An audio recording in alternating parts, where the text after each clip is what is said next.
Okay నేను sir. అందుకే నా మమ్మీ షోరూమ్ రాంది.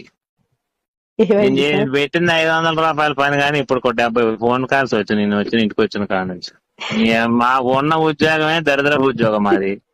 దీనికి మళ్ళీ బాగుందా సార్, నల్లగుందా, తెల్లగుందా, పచ్చగుందా, పిల్లని ఇవ్వచ్చా, ఈ కాలు తగులుకున్నారు కదా. ఆడదత్తాను. కారు అమ్మానమ్మా నిన్న, ఎడ్ల బండి కొనుక్కొని నేను. మా వల్ల కాక మీరు చేయాల్సిన పనే లేదు. బండి కూడా మీకు రేపు పొద్దున మీ షోరూమ్ కాడికి పూర్తి చేపిస్తా. మీ షోరూమ్ ముందు పెట్టి ఎడ్ల బండి మీరు మాట్లాడదు.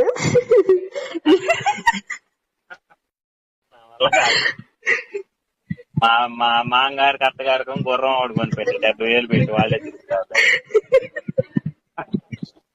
బాగుందా, కడిగారా లేదా, ఏం తెచ్చారా వాళ్ళు.